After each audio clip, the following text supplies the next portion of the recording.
Hello, everybody. We are here. This is the second episode of NASPA Tonight. We are on site of the 2017 North American Scrabble Championship. My name is Josh Greenway. I am joined by the one and only Hannah Lieberman. Hannah, how are you? Scrabble-wise, I'm perfectly mediocre, and life-wise, I'm great. How are you? I am fantastic. I'm excited that we're live tonight from just outside the playing room. Games have just concluded on the second day of this 5-day event. Right. And, the tournament is young. For sure. And one of the things that's interesting about these tournaments is what goes on outside of them. Right. So what's the plan for tonight? Usually every night there's some kind of plan. Hannah, what's the plan? What's going on tonight at the Nationals? Right. So tonight is one of my favorite nights of the year. It is the Nationals Musicale. Because it's really fun because you get to see Scrabblers in a setting other than word games. There is often, the surprise performer. You didn't expect to have a beautiful voice or to be able to play the guitar. There's always, I think, some Billy Joel Scrabble parodies, which are sure to entertain. It's a good time. It's a good time. Fantastic. Now, will you be performing at the Musicale? I think time will tell and people will have to attend and see. They will leave them with something alluring. Yeah, we call that a teaser, right? That's the idea. Stay tuned. Come on out to the Musicale. I don't know what time it starts. I don't know what room it's in, but it'll be easy to find. Just listen to the melodic tones. It's in the Imperial 5AB, my sources tell me, 4th floor, and it's at 7:30. Thank you, sources. Fantastic. So let's talk about something else. We met at a recent tournament. You were playing in the tournament. Correct. You were playing in this tournament. You said things were going mediocre Scrabble-wise, but I just saw you playing at table 1. So what's going on? I think what happens is it's very Scrabble can be a mind game, and when you start yawning and you tell yourself, "Nuh-uh, you're not going to get tired right now. You have to keep playing Scrabble." You can kind of psych yourself out. I think that might be what happened. Also, I find that it's very easy to play Scrabble when I have good letters. And when I have bad letters, I find that Scrabble all of a sudden becomes a lot more difficult. So that definitely contributed too. But no, I'm 8-5. So, and as I said before, the tournament is young. There's plenty of time for anything to happen. So that's fantastic. So listen, I'm going to wish you good letters the rest of the way. Thank you. We're going to look for you at the top of the leaderboard. I hope so. And I really appreciate you coming on the show and helping us open up the festivities here. Well, great, and I hope that people stay tuned and see all of the great interviews and segments we've got lined up. For sure. And speaking of standings and looking at the leaderboard, we've got a treat for you at home. We're going to bring on our special correspondent here, Mike Gincel, who's going to give you the top to bottom ratings for all the divisions. So thanks so much, Hannah. If you want to hand the mic off to Mike himself. Have a great day.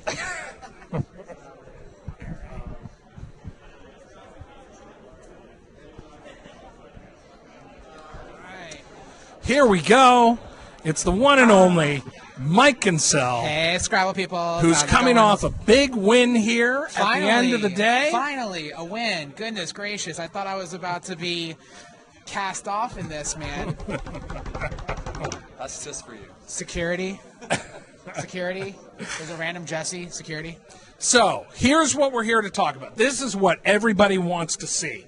Who is leading the divisions? And we have quite a few changes here, Josh, for all 6 divisions. We have some upsets, some major upsets, and someone knocking off an Australian player in Collins 2 to second place. Aha! I mean, yours truly. I mean, I'm just a luck box, Okay. So, what division are we going to start with tonight, Mike? you want to start with the big dogs in Division 1? You're the standings correspondent. Okay. You tell me. Division 1 we'll start off with, the big dogs. We still have a good top 3. It has changed a little bit. We have Will Anderson, one of the favorites, the second seed in first position, 11-3 plus 267. Ben Schoenborn, a.k.a. Benji, our fearless bald friend from New York, is 10-3. As of this posting, I'm going to quickly just refresh. Actually, folks, breaking news, we have a new leader. Because apparently I can't refresh. I apologize. Rafi Stern is now in first place. Rafi Stern from Seattle, Washington. Record? 11-3 plus 514. And that pushes Will down to second. And according to this right now, Ben Schoenborn is in 10-3 plus 923, so his last round is not in yet. Okay, we had a great interview with Benji earlier today on the Facebook, on the NASPA Scrabble Facebook page. Gotta love Benji, such a sweetie. Sure. Love him. He's one of a kind. So if he does win, that'll put him in first. If not, he will. I don't know. His spread's really high. I think it might bump him to first place regardless of outcome, actually. All right, let's move on to D2. Division 2. Now, we have our top 3. Robin Lewis is still in the lead, ahead by 1 game, 12-2 plus 531. But Wes Eddings, who was in third yesterday, huge spread, plus 1227, 1 game behind Robin. So very close. Robin, watch out, honey. Wes is coming for you. And Brian Rich Gruber from New York City, 10-4 plus 899, coming in very close. One of our newbies. So yeah, Division 2 looking good. Robin still holding strong. There we go. We're going to Division 3. Just doing a quick refresh. Oh, and we have a new third place person. Okay, so first place, we have Jack Peters, who was in first, I believe, yesterday. Still holding on strong, 12-2 plus 1634. That is fantastic. Big spread. Sander Post from Canada, 11-3. Hey, Canada. Do you know him? Yeah, absolutely. I know everyone from Canada. I'm about to say, do you know everybody from Canada? Most of them, yeah. Do you know Justin Bieber?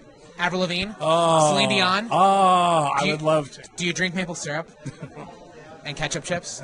I'm sorry. I try to lay off the maple syrup. I got you in that. And then Lindsay Dimmick, which is one of my close friends. Miss Dimmick is 11-3 plus 308. Lindsay was supposed to be in Collins too.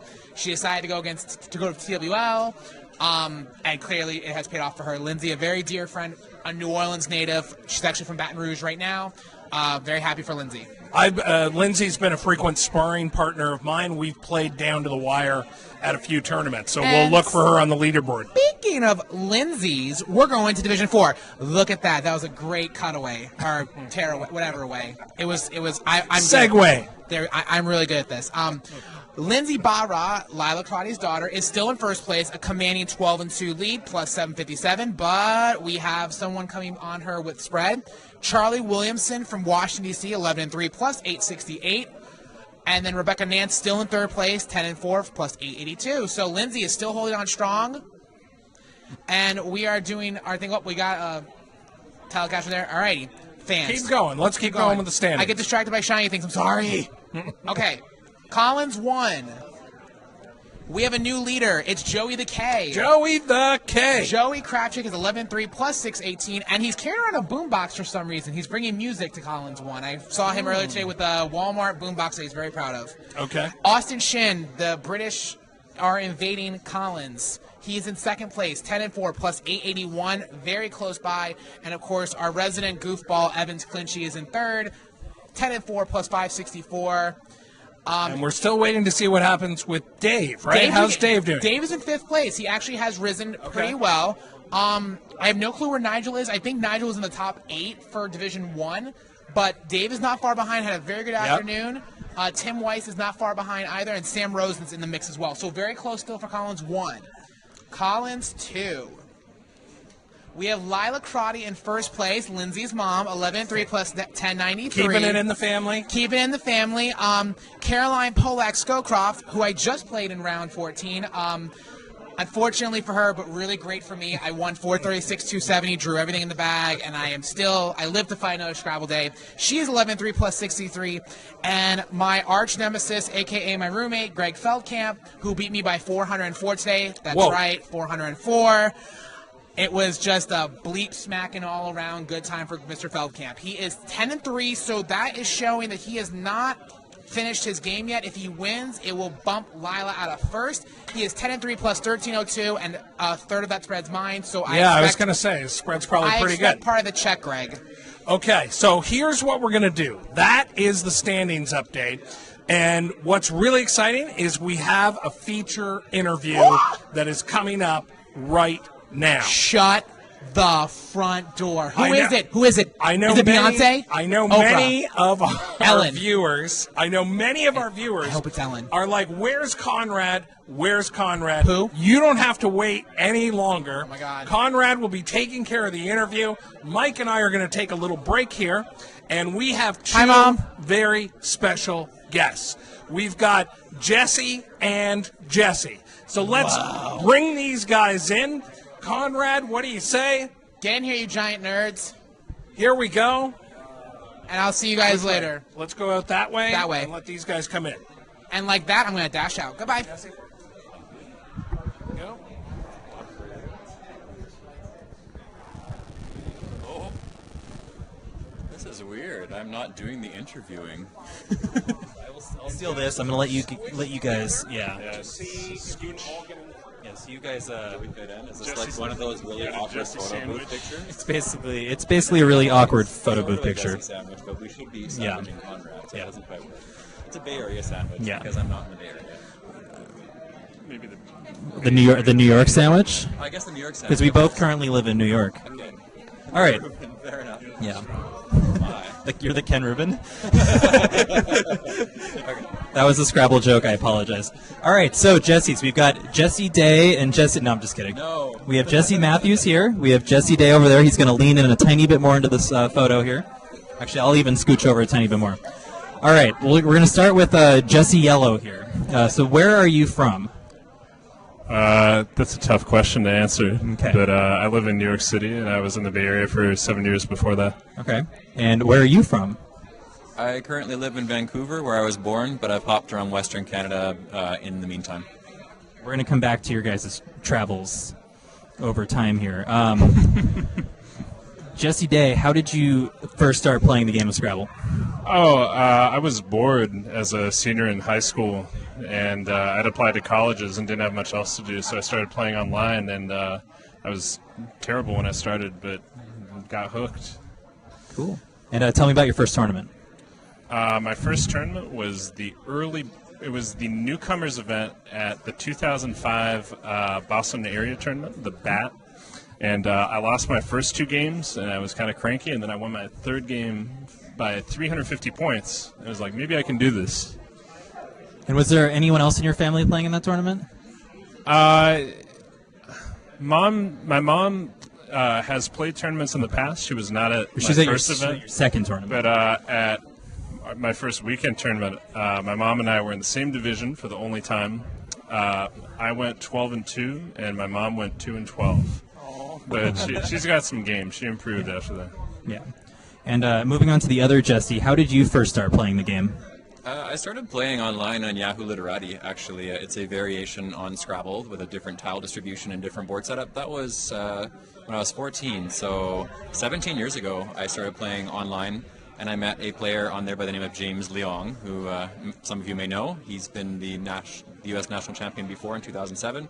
We both grew up playing speed games together, so that's kind of how both of us improved our game, just playing basically thousands of games in the span of several years. And we just got hooked on it. It was just an attractive challenge that really we're still trying to master. And tell me about your first tournament. My first tournament was the annual Calgary tournament that happens in October. James had actually played in a tournament earlier in the year in the next province over, and he had highly recommended that I try playing a tournament in real life, as I call it. And I thought, okay, well, this is different. Sure, why not? And basically, James and the director of his Vancouver club at the time, Judy, they petitioned to the Calgary director on my behalf to move me up from the bottom division because they said it would be not really a challenge. They were hesitant because they'd had people online before that had come and not done very well, but they agreed to move me up a single division to Division 3, and I ended up winning that division in a nail-biter at the end, but still won, so they were happy with that and just kind of took off from there. Sounds good. So moving back to other Jesse, so what do you do outside of Scrabble these days? I currently work as a data scientist at a startup in New York City. And before that, you were a student for a little bit, or? Yeah, I did my PhD at the University of California, Berkeley. Go Bears. Cool. And so this startup, you think this data science is a newer thing that you've been doing? You think it's something you're going to stick to, or enjoying it? Oh, it's been good for the time being. I like it as a career because there's a lot of demand, and I can go do it basically anywhere in the world that I want. So I'm pretty excited about it as a future. Cool. And other Jesse, how about you? What's your job outside of Scrabble? My current job, I am a flight attendant for Air Canada, so I spend a lot of my days in the air going to different parts of North America and sometimes beyond. And how did you end up there? It's actually been a really strange path to get to my current career. I was a programmer once upon a time. I decided that wasn't for me, and then I went to school to study psychology and language because they were both things that were fascinating to me, and I liked the idea of research, but it just wasn't enough to do another decade basically of grad school. So I wanted to find something that would let me keep in touch with Scrabblers and other people I've met throughout my travels and life, and basically an airline job made sense. I get paid to fly around and to learn languages as part of my job, and that's really attractive for me. Cool. So you think you're going to stick with that for a while? That is the idea. I'm going to stick with that. I'm going to try to become a service director for Air Canada the next year. So that's basically the person who is in charge of all the flight attendants on board and gets to coordinate a small team pretty much every time that there is a pairing. Cool. That sounds good. So we're going to switch to travel for now because I know you guys do a little bit outside of Scrabble. Pop quiz. Can you both give me a country count of how many countries you have been to? Together? Either both individually, how many countries has each Jesse been to? In the 40s somewhere. I think 41. Okay, I won't make you name all of those. How about you, Jesse? I'm somewhere in the 30s myself. Well, you guys, I pale in comparison at like 19, so. All right. How many places have you both lived? We'll just go with places, not countries. Well, let's just find out with places. Okay, I have lived in Vancouver very briefly. I don't remember it, but I was told I did. Then in some suburbs named Surrey and Langley close by. In Calgary, Alberta. In New London, New Hampshire for a year. That's kind of a really random side story. Kelowna, British Columbia until basically earlier this year, and now Vancouver again. And how about you, other Jesse? Honestly, I don't think I can name everywhere I've lived. You taught me a new place yesterday, so. Yeah, I mean, I moved around a lot as a kid, but roughly speaking, born in California, lived in Europe for 8 years, in Italy and France. Went to high school in Boston, lived in China for a year, lived in the Bay Area for 7 years, and now I'm excited to be in New York City. Yeah, cool. So I've had the honor of traveling abroad with both of you. Jesse Day, we've been to Asia. Jesse Matthews, we've been to Europe, and we've done some U.S. road tripping. I guess I've done some mini road trips with you as well. But right, I call it a Europe trip, but yeah, we did also go to Morocco, and that was pretty sweet. So I don't really know. Have you guys ever traveled together? Like, what's the story there? We've indirectly traveled together. We both went to South Africa at the same time. Jesse was there to play in a challenge that was, this Jesse was there to play. It's like third person when I'm talking.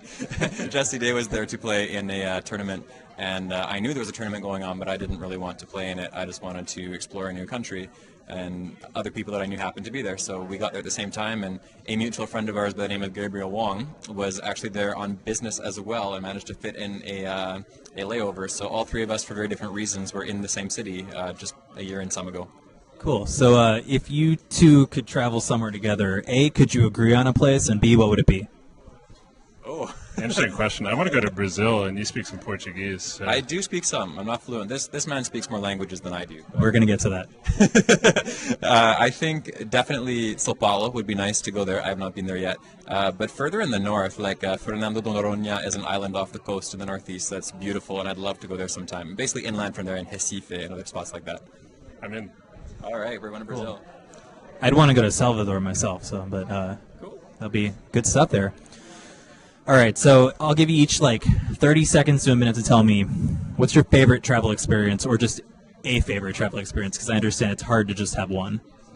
It's really hard to pick all of them, but I'm going to have to go with the big one for me. It's when I managed to get my travel points to work together to fly first class on Emirates on my way to a world championship in Australia. That was amazing. And you went the wrong way around the world, right? Yeah, I went from San Francisco to Dubai in first class on Emirates, and then after 2-day layover, I went on to Singapore in first as well, and that was super, super awesome. And Arch, you're leaving out one little bit about what you did in Dubai, right? In Dubai, I went up to Burj Khalifa as well and managed to get some pictures there. I met up with a couch surfer there as well and explored the city together, but what have I missed? Didn't you stay at the Burj Khalifa? Oh, no, I was going to stay with a couch surfer in the Burj Khalifa, but he bailed, so I had to... Oh, I did not know. All this time I thought you actually stayed there. Well, I'm sorry. I'm sorry it didn't work out, but it was a fantastic trip, though. All right, Jesse Day, how about you? I'd highlight Western China. It's not on everyone's radar, but it's a pretty remarkable place. I went to Kashgar with Gabriel Wong, already mentioned Scrabbler. And I would strongly recommend Xinjiang province to anyone looking for a bit of a unique, different kind of adventure. And I want to go back to Central Asia, but it's a bit hard to get there, so I'm not sure when I'll get the chance, but one of these days. And how did you get back from Xinjiang?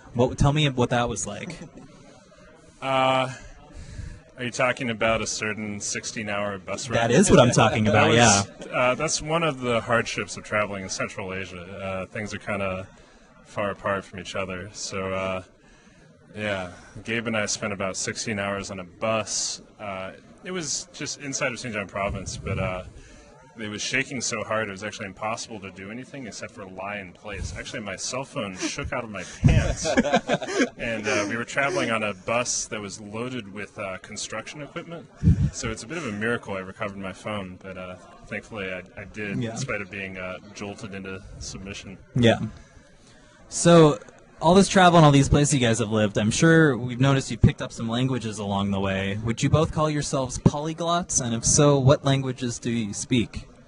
I can't officially call myself a polyglot because I believe the official definition is 4 or more. You're pretty close, right? I speak English and Spanish pretty much fluently, and French I'm working on right now to become professionally proficient for working for a Canada on board.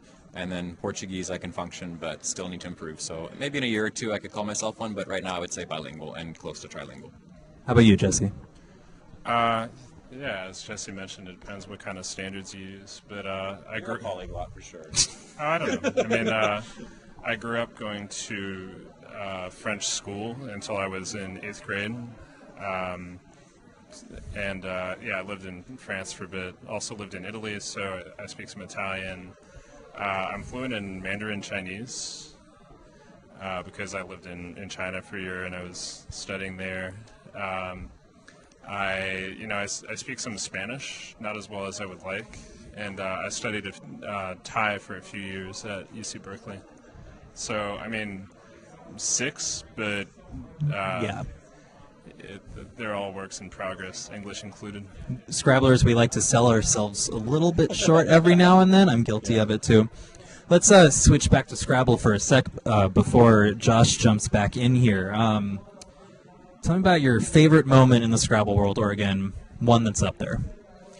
From having played, for me that one's easy. This was when I won the World Open Championship in Prague. So basically that was one division down from the Invitational event where all the very best players in the world played, and I missed qualifying by 1 game there, and that was of course sad, but I managed to win the event that was held for everyone who didn't qualify for that main event. So that was probably my biggest moment in Scrabble. Which, if I recall correctly, included at least one former world champion and one of the top players in Asia as well. So it's not a small achievement, lest you think that Division 2 at the Worlds might not be. It's definitely impressive. How about you, Jesse? Unequivocally, my favorite moment in Scrabble to date was when our friend James Leong won the national championship. Yeah. Partially because I convinced him to go in the first place. He didn't want to go to Dayton, Ohio that much, but we turned it into a bit of a road trip, and I think it's the greatest underdog victory in Scrabble history, and nothing has made me happier than watching him come away with the win. And he did it in his own idiosyncratic style, where he was sort of fast playing all of his opponents into errors, including the very final play. Yes, he would claim that it's just boredom that leads him to play quickly, but it was a brilliant strategy, and just that was still my happiest moment in Scrabble. Yeah, that's awesome. Yeah, it's definitely up there for me as well. It's probably was one of my favorite until, certain other nationals. But so before I jump out here, any other questions I should be asking? Anything else want to talk about, or? Well, maybe this tournament. What's happening with us so far? Maybe in this tournament, how it's going so far. Oh, how is it going for you so far, Jesse? For me, better than I thought. I was a last-minute addition to the CWL division, and currently I'm at 9-5 in 9th place, so definitely better than I expected. I'm going to hope that some of the luck and skill combined will keep up. Cool. And how about you, other Jesse? I'm doing okay. I'm 8-6. Got a little bit of spread that last game. Still early going, but I would love it if we both cash. Dual Jesse top 10 finish would be pretty sweet. So that's my new goal. I suspect you'll probably go 7-0 tomorrow in classic Jesse fashion. This is what you do, yes. Yeah. I would actually be happier if this Jesse went 7-0. That's just me. He's so kind. It doesn't have to be mutually exclusive. That's the great thing about playing with a bunch of your friends. So in fact, even better. Correct.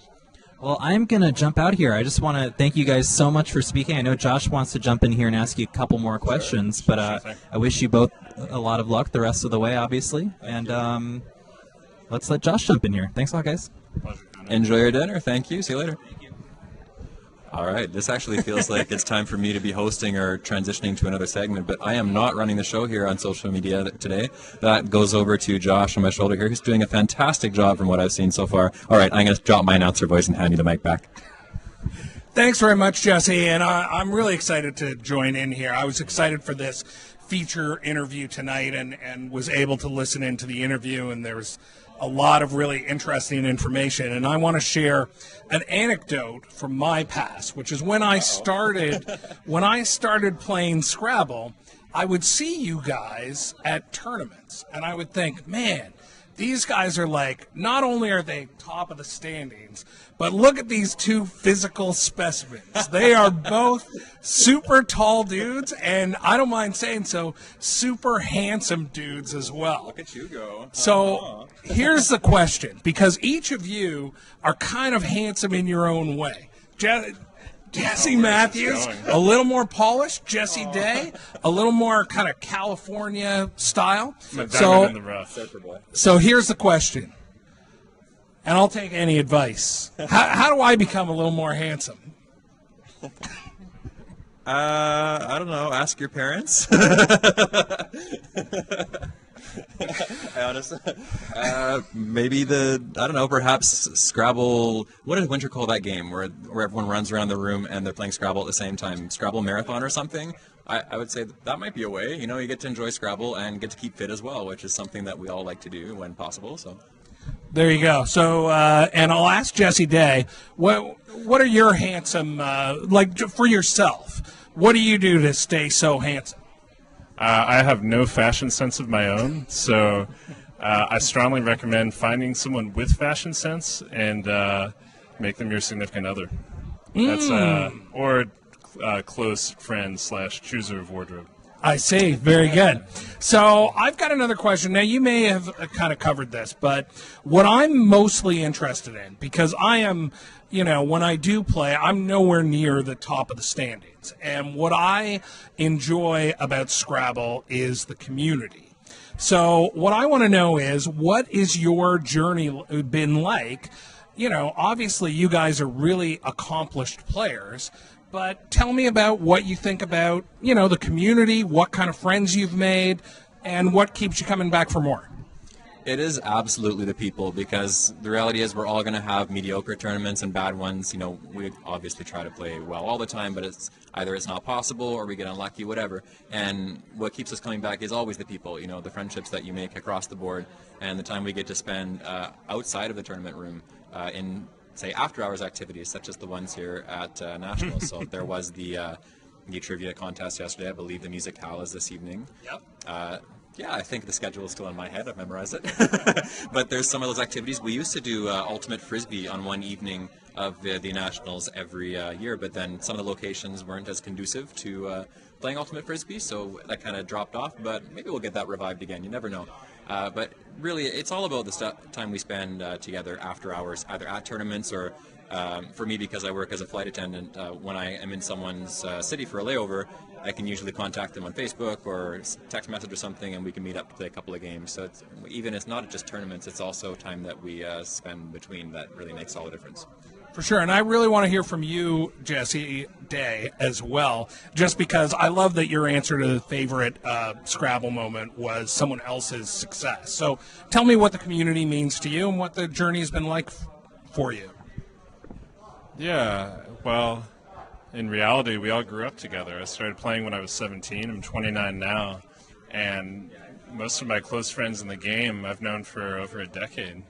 That doesn't mean that I'm not open to making new friends, but I mean, it's been more so than the results. It's more just that the game seems to draw these just great, fascinating people, and getting to spend time with just awesome, creative people is like a major source of the richness of my life. I mean, grad school was pretty tough for me, and I don't know if I would have made it without Scrabble. So I am deeply appreciative of the friends that I have in the game, and have to remember that when. Sorry? I was going to cut in, actually. I got to watch him graduate and get his PhD. Yeah, that was. Yeah, I mean, you can't beat that. It's it is life. It's not just like Scrabble friends. Like, these are my friends for life.